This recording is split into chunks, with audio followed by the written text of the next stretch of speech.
Hola chicos, ¿cómo están? Bueno, hoy vamos a hablar sobre cavidades ventriculares y líquido cefalorraquídeo. Vamos a empezar por las cavidades. Decimos que estas cavidades van a estar excavadas en el espesor de todo el sistema nervioso central y que se forman a partir de la cavidad del tubo neural. ¿Sí? ¿Se acuerdan que lo habíamos visto?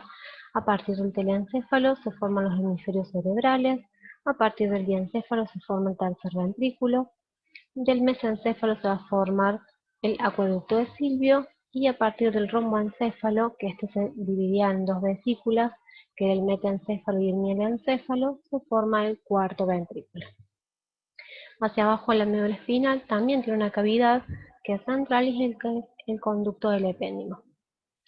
En esta imagen acá hacemos la correlación, ¿sí? Tenemos los ventrículos laterales, el tercer ventrículo, el acueducto de Silvio, el cuarto ventrículo y el conducto del epéndimo. Bien. Estas cavidades todas van a estar tapizadas por células ependimarias y alojan a los plexos coroideos, ¿sí? Que son los que van a formar el líquido cefalorraquídeo. Además, por estas cavidades y por dentro de lo que es el espacio subaracnoideo va a circular el líquido cefalorraquídeo que acabo de mencionar. Vamos a comenzar por los ventrículos laterales.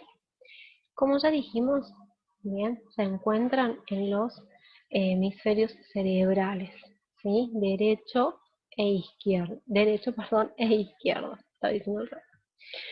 Esto es una vista anterior, es una vista lateral, y esto es anterior en esta vista y esto es posterior. Bien. Decimos sí que el ventrículo izquierdo, que sería el que se ve más clarito atrás, en este caso, es el primero.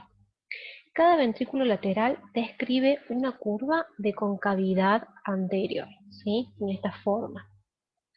Y presentan tres prolongaciones o cuernos o astas, con cualquiera de estos nombres lo pueden encontrar, ¿sí? Que son prolongación anterior o frontal, prolongación inferior o temporal y prolongación posterior u occipital, ¿sí? El asta frontal, ¿sí? Vamos a decir que entre sí las dos astas frontales se encuentran próximas, o sea, van a estar cerca de la línea media. Y van a estar separadas por un tabique que es el septum lucidum. Hacia arriba se encuentra lo que es la cara inferior del cuerpo calloso y hacia abajo la cara superior del trígono cerebral. El asta temporal, ¿sí? En este sentido vamos a ver que cambia de dirección, ¿sí? El ventrículo cambia de dirección, se va a dirigir hacia adelante, hacia abajo y hacia afuera. ¿Qué quiere decir esto? Que las astas temporales no van a estar próximas entre sí, sino que van a estar alejadas de la línea media, ¿sí? Van a terminar en el polo anterior del lóbulo temporal y van a rodear en esta curva que hacen al extremo posterior del tálamo y la cara inferior del núcleo caudado. Bien, nos queda la otra prolongación o asta occipital que se prolonga hacia atrás, ¿sí? Hacia el polo posterior del hemisferio y se va estrechando y termina en punta. Termina también, decimos, a unos 2 o 3 centímetros del polo occipital del hemisferio cerebral. Estas tres prolongaciones, ¿sí? Se van a reunir o decimos que convergen a nivel de lo que es el rodete del cuerpo calloso en algo que se denomina atrio del ventrículo lateral o encrucijada ventricular. Bien, estos ventrículos laterales se van a comunicar con el tercer ventrículo a través de los agujeros de Monro, ¿sí? Estos agujeros de Monro están delimitados por los pilares anteriores del trígono hacia adelante y por los polos anteriores del tálamo hacia atrás. Se va a ubicar en la línea media, ¿sí? Lo veíamos en esta imagen, está en la línea media, ¿sí? Y va a estar delimitado a cada lado por lo que es los tálamos ópticos y los hipotálamos. Bien, vamos a describir en este tercer ventrículo un techo, una base, un piso, un techo, una base o piso, un borde, esta es la base piso, un borde posterior, un borde anterior y las paredes laterales, que eran los que yo recién les mencionaba, que se delimitan con los tálamos ópticos. Acá, antes de continuar, les quería mostrar, les había dejado esta imagen, ¿sí? Una vista anterior y una vista superior. ¿De qué? De los ventrículos, obviamente, en donde la idea es que vean cómo las astas anteriores van a estar próximas entre sí, y lo que son las astas inferiores o temporales están alejadas de la línea media, ¿sí? Estas son las astas anteriores o frontales y estas las temporales o inferiores, ¿sí? Se nota que están alejadas de la línea media y estas que están bastante cerca. Bien, continuamos acá en la vista lateral, en donde podíamos ver los ventrículos laterales, el agujero de Monro que les estaba comentando cómo está ubicado, ¿sí? Acá vemos uno, en la imagen que yo les estaba mostrando recién por transparencia, tenía una pequeña inclinación que podían ver los dos. Acá tenemos el tercer ventrículo, el acueducto de Silvio y más abajo el cuarto ventrículo. Bien, les estaba hablando justamente del tercer ventrículo, en donde yo les decía esto que vamos a encontrar este techo que va a estar formado por el trígono cerebral, las paredes laterales por los tálamos ópticos, una pared anterior que va a estar formada por la comisura blanca anterior y la lámina terminalis, y una pared posterior por la glándula pineal. Y tenemos una base o piso que está formado por los pedúnculos cerebrales, los tubérculos mamilares y el hipotálamo, ¿sí? Acá creo que recién les dije base, no recuerdo recién si les dije base y posterior. La posterior es esta porque va a estar en relación con la glándula pineal, y la base o piso va a ser esta, ¿sí? En relación con el hipotálamo, los tubérculos cuadrigéminos y los pedúnculos cerebrales, ¿sí? Bien. Acá en esta imagen les dejé un poquito para que podamos ver el tercer ventrículo, es un corte coronal, ¿sí? Acá vemos el tercer ventrículo, los tálamos en las paredes laterales y en lo que sería el fornix o trígono cerebral, ¿sí? Y de paso aprovechamos esta imagen para ver en las astas frontales de los ventrículos laterales, en el medio lo que sería este tabique que mencionaba, el septum lucidum, ¿sí? Y bueno, acá podemos ver un poquito lo que son las astas temporales también del ventrículo, que están bien separadas y que van hacia los polos, eh, la parte inferior del lóbulo temporal. Bien, acá tenemos lo mismo. Vamos a decir entonces que el tercer ventrículo se comunica hacia abajo por el acueducto de Silvio con lo que es el cuarto ventrículo, ¿sí? Ese acueducto de Silvio se encuentra excavado en la calota de los pedúnculos cerebrales. ¿Se acuerdan de eso? Perfecto. El cuarto ventrículo. El cuarto ventrículo es una dilatación del conducto del epéndimo que se forma entre las diferentes partes de lo que era el romboencéfalo, ¿sí? El romboencéfalo que se dividía en dos vesículas, que eran el metencéfalo y el mielencéfalo. Perfecto. Bien, del metencéfalo teníamos que se iba a formar el cerebelo y la protuberancia, y del mielencéfalo el bulbo raquídeo, ¿sí? Entonces, entre estas tres estructuras, cerebelo, protuberancia y bulbo raquídeo, vamos a encontrar este cuarto ventrículo, ¿sí?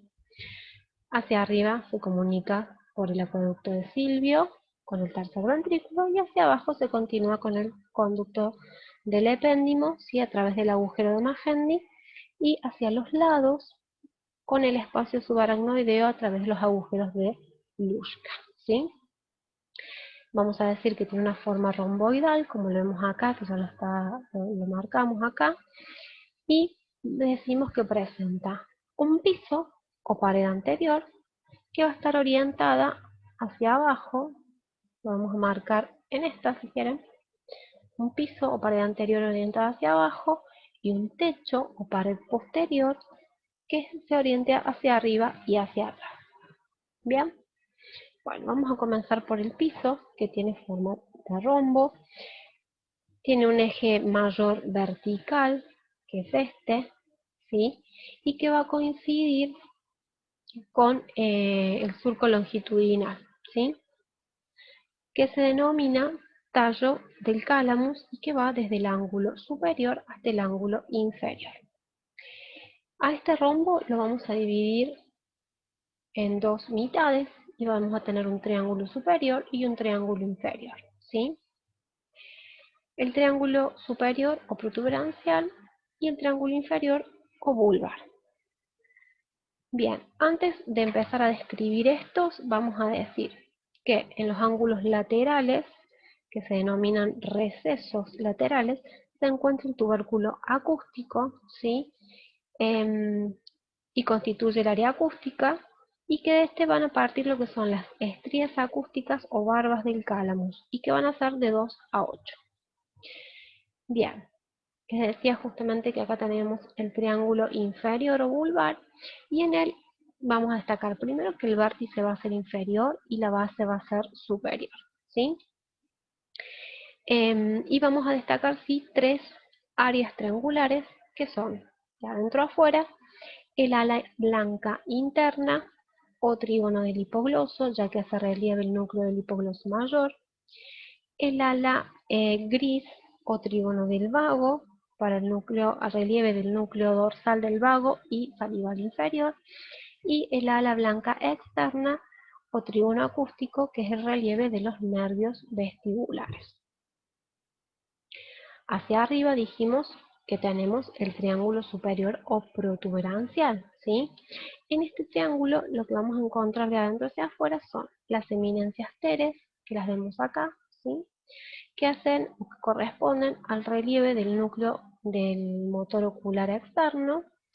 Hacia arriba se va a continuar con los funículos teres, ¿sí?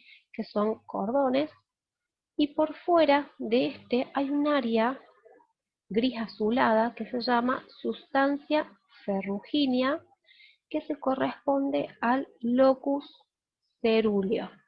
¿Sí? Lo digo despacito porque es difícil. Proviene obviamente del latín y se escribe coeruleus, ¿sí? Acá lo tenemos escrito y se encuentra a esta altura, a este nivel, este núcleo, ¿sí?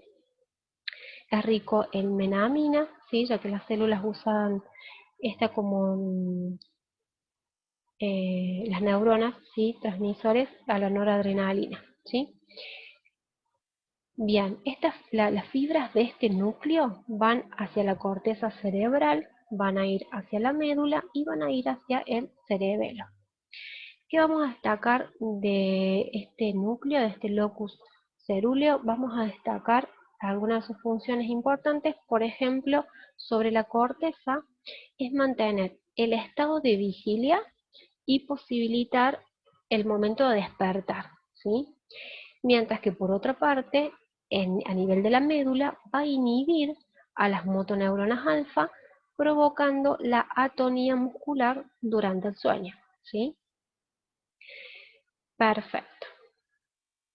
Ahora vamos a ver que este rombo, ¿sí? Que teníamos un piso, también dijimos que teníamos un techo, ¿sí? El techo del cuarto ventrículo va a estar formado también por una parte superior, que se corresponde con la válvula de Bussens, una parte media, formada por la cara anterior del cerebelo, lo vemos acá que está cortado, y una parte inferior o membrana tectoria. Bien, a nivel de la parte superior o válvula de Bussens, lo que vamos a decir que es una lámina de sustancia blanca que se extiende desde un pedúnculo cerebeloso superior al otro y que va a cubrir este triángulo, esta parte que vemos acá, ¿sí? El triángulo protuberancial de este cuarto ventrículo, ¿sí? Y que su extremidad superior se va a insertar en el frenillo de la válvula de Bussens, que lo ubicábamos aquí en la parte inferior del surco longitudinal cuando veíamos la lámina cuadrigémina, ¿sí? Perfecto. También entonces decimos que tenemos una parte inferior o membrana tectoria, ¿sí? Acá tenemos una imagen donde podemos ver lo que es el velo medular superior, ¿sí? Y acá el velo medular inferior, ¿sí? Esta membrana tectoria, ¿sí? Está formada por epitelio ependimario y forma esta parte inferior del techo y se va a dirigir hacia arriba y hacia atrás, va a tener este sentido, y se va a fusionar con la válvula de Taring del cerebelo, ¿sí? Y dijimos que tenía una parte cerebelosa o media, ¿sí? Que corresponde a la cara anterior del cerebelo, ¿sí? Acá la tenemos, y que está comprendida entre la língula por arriba, el nódulo y la válvula de Tarim por abajo, y los pedúnculos cerebelosos hacia afuera, ¿sí? Como dijimos que tenía forma de rombo, vuelvo un poquito para atrás, ¿sí? Vamos a decir que tiene bordes, ¿sí? Y que tiene ángulos. Los bordes superoexternos, ¿sí? Van a estar comprendidos o formados por los pedúnculos cerebelosos superiores. Y los bordes inferoexternos van a estar formados por los pedúnculos cerebelosos inferiores. A su vez, tenemos, como les dije, 4 ángulos, ¿sí? Que se corresponden hacia arriba con el acueducto de Silvio, hacia abajo con el conducto del epéndimo y hacia los lados con los recesos laterales, ¿sí? Acá vuelvo a esta imagen para marcar, ¿sí? Como había marcado Gaby en su momento, la válvula de Bluesens y acá la válvula de Tarim, ¿sí? Bueno, espero que haya quedado claro. Vamos a pasar entonces a lo que es el líquido cefalorraquídeo, ¿sí? El líquido cefalorraquídeo, como dije en un comienzo, se forma en los plexos coroideos, ¿sí? Se va a formar por la filtración del plasma sanguíneo a nivel de estos plexos coroideos, ¿sí? Estos plexos son formaciones vasculares que se van a desarrollar a expensas de la vía madre que se invagina y los vamos a encontrar en las cavidades ventriculares, ¿sí? Acá en esta imagen lo podemos ver. Si esto está en rojo, serían los plexos coroideos, ¿sí? Ventrículos laterales, tercer ventrículo, ¿sí? Estos también son ventrículos laterales, el asta inferior, ¿sí? Vamos a decir, bueno, también que el epitelio ependimario va a generar unas sustancias que forman parte también de este líquido cefalorraquídeo. Decimos, como dice ahí, que es un líquido transparente, incoloro y que se lo llama color cristal de roca. Su composición va a ser parecida a la del plasma sanguíneo, pero a diferencia del plasma, casi no va a tener proteínas y va a contener menos glucosa. Bien. Además, vamos a agregar que se reabsorbe, ¿sí? Para verlo teniendo en cuenta, ahora lo vamos a ver, a nivel de las granulaciones de Paschal. Funciones, ¿sí? Las funciones del líquido cefalorraquídeo son las de proteger, ¿sí? Al sistema nervioso central, de amortiguar en los traumatismos que pueda sufrir el cráneo y de nutrir a todo el tejido del sistema nervioso, además de eliminar desechos de la actividad neuronal y en el caso de que haya una hemorragia, ¿sí? O que se produzca una hemorragia, puede ser por un traumatismo, ¿sí? De recoger la sangre, o sea, de irla reabsorbiendo. Bien. En cuanto a la circulación, el líquido va a circular por efecto de la gravedad, por las pulsaciones que tiene la masa encefálica y por el bisatergo. ¿Qué es esto? Es la presión que se origina en el momento en que se va secretando, ¿sí? Este líquido cefalorraquídeo ahí en los plexos coroideos, ¿sí? Bien. Acá tenemos lo que es la circulación del líquido, ¿sí? Si bien vamos a empezar describiendo desde los ventrículos laterales, ustedes ven esto rojo de acá, son los plexos coroideos, o estamos esquematizando los plexos coroideos, y los tenemos, por supuesto, tanto a nivel de los ventrículos laterales, del tercer ventrículo y a nivel del cuarto ventrículo, ¿sí? Entonces vamos a empezar diciendo que, ¿sale? Obviamente se generan estos plexos coroideos, vamos a empezar a nivel de los ventrículos laterales, va a atravesar por el agujero de Monro, lo ven acá marcaditos, ¿sí? Hacia el tercer ventrículo, ¿sí? Del tercer ventrículo va a pasar por el acueducto de Silvio y va a llegar al cuarto ventrículo, ¿sí? Y desde este cuarto ventrículo va a pasar tanto por el agujero de Magendie hacia el conducto del epéndimo y hacia los espacios subaracnoideos, ¿sí? Por los agujeros de Luschka, ¿sí? Y va a hacer todo este recorrido, ¿sí? Va a bañar todo el tejido nervioso, ¿sí? Para nutrirlo, ¿sí? Y luego se va a reabsorber acá, ¿sí? ¿En dónde? En las granulaciones de Paccioni. ¿Qué son? Son corpúsculos o brotes que se desarrollan más que nada en las paredes de los senos venosos intracraneales a partir de la aracnoides, ¿sí? El líquido cefalorraquídeo tiene un volumen aproximado de 150 centímetros cúbicos. A diario, vamos a decir que se producen y que se reabsorben 500 centímetros cúbicos. ¿Qué quiere decir? Porque esto es un volumen más o menos constante que tenemos, pero en el transcurso del día se están produciendo y se están reabsorbiendo, ¿sí? Porque esto es algo continuo, ¿sí? Se produce y al mismo tiempo lo que llegó acá se va reabsorbiendo y así continuamente. Entonces lo que vamos a decir es que hay un recambio de entre 3 a 4 veces de todo ese líquido cefalorraquídeo por día, ¿sí? Por la cantidad que se produce. También vamos a señalar acá, ¿no?, que en caso de obstrucción, ¿sí?, de este drenaje del líquido cefalorraquídeo, por ya sea alguno de estos orificios, ¿sí?, que hagan que de los ventrículos no pase hacia los espacios subaracnoideos, o que haya alguna obstrucción o algún inconveniente en donde no se reabsorba a nivel de las granulaciones de Paccioni, ¿sí? Eso va a ocasionar lo que es un agrandamiento de las cavidades ventriculares, y como el cráneo óseo es prácticamente inextensible, se va a producir una compresión de la masa encefálica, ¿sí? Y en esa masa encefálica de centros vitales, ¿sí? Entonces se pueden provocar lesiones irreversibles e incluso la muerte, ¿sí? Perfecto. Ahora vamos a ver un ejemplo, pero antes, bueno, vamos a terminar, les voy a mostrar aquí cómo están también las granulaciones aracnoideas, ¿sí?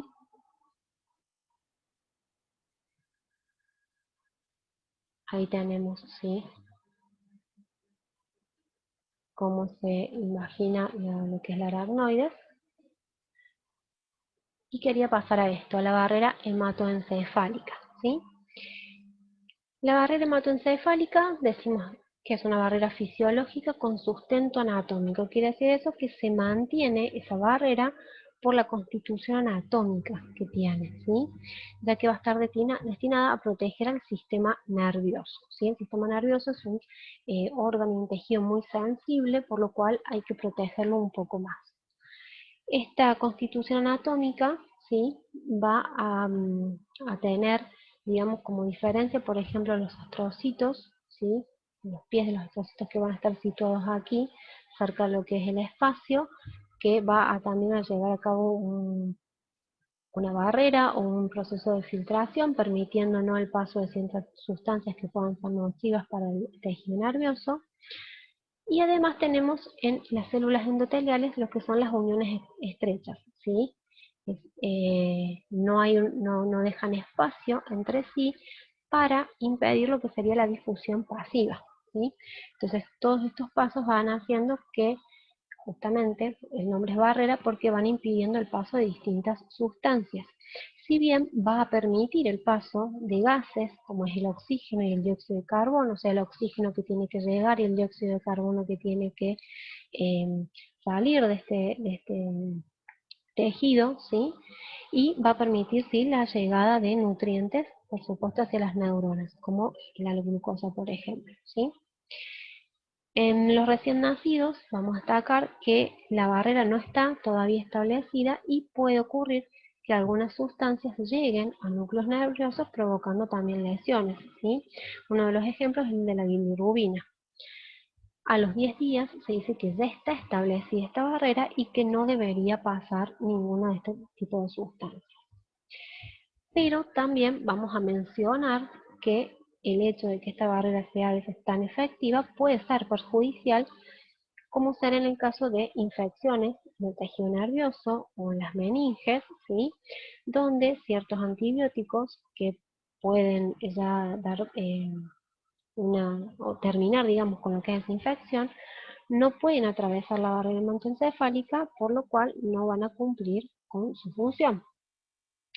El otro caso que podemos mencionar es la enfermedad de Parkinson, en donde el locus Mirger, que es el que sintetiza la dopamina, no sintetiza lo suficiente y ese es el neurotransmisor que se utiliza por los núcleos de la base para el control de movimientos, ¿sí? Y como la dopamina en su forma directa como dopamina no puede pasar la barrera hematoencefálica, se debe administrar un precursor que es la L-Dopa, que es el que sí puede pasar esta barrera, ¿sí? Bien, para finalizar, lo que yo quería mostrarles es justamente lo que les decía recién con respecto a qué pasa si no se puede reabsorber o hay alguna obstrucción con respecto a la circulación del líquido cefalorraquídeo, que lo que puede producir en los niños, ¿sí? Que los niños todavía los cráneos, el cráneo en sí, los huesos, no han soldado del todo las articulaciones, entonces puede aparecer un aumento de ese cráneo, ¿sí? Eso se conoce como hidrocefalia, ¿sí? Y hay un aumento también ahí de lo que es la presión intracraniana, perdón. Lo cual obviamente es un riesgo porque puede producir, como venía diciendo, distintos tipos de lesiones hasta incluso la muerte, ¿no? En este caso lo que vamos a ver es lo que se hace como tratamiento, ¿sí? Que es la colocación de una válvula de derivación, ¿sí? Que se coloca, el sistema de derivación, se coloca un catéter en el ventrículo, ¿sí? En los ventrículos laterales, en uno de los ventrículos, y esto va a llevar una válvula y va a hacer todo un recorrido hasta llegar a desembocar otro catéter en lo que es el espacio peritoneal, en la cavidad abdominal, ¿sí? Se coloca todo esto que se ve acá en esta imagen, va debajo de la piel por lo general, va por detrás de la oreja, pasa por el cuello, el pecho, hasta llegar a la cavidad peritoneal donde va a ser reabsorbido el líquido cefalorraquídeo. Nosotros, como profesionales, lo que vamos a hacer es hacer los controles, ¿sí? Radiografías, tomografías, ¿sí? En esta imagen muestra un poquito más completo, ¿sí? En un bebé, ¿sí? Cómo va desde el ventrículo y va pasando, como les describía, detrás de la oreja, el cuello, el pecho, hasta el abdomen y cavidad peritoneal. Esto es lo que vamos a hacer nosotros, ¿sí? Son radiografías de control, ¿sí? Este es un pediátrico, un paciente pediátrico, en donde vamos a ver justamente el catéter a nivel ventricular y cómo va bajando. Se tienen que hacer todas las radiografías, tanto de cráneo, de tórax y abdomen, ¿sí? O las que lleve de acuerdo a la edad del paciente, tanto de frente como de perfil, ¿sí? Por lo general. En este caso, como no pude descargar aquí las que yo había conseguido, bueno, les puse este ejemplo y como no pude traer las que yo tenía del paciente pediátrico, puse un ejemplo de un adulto acá para poder ver cómo llega a la cavidad abdominal el catéter, ¿sí? Para que sea reabsorbido ahí el líquido. Bueno chicos, esto es todo. Muchas gracias. Nos vemos prontito.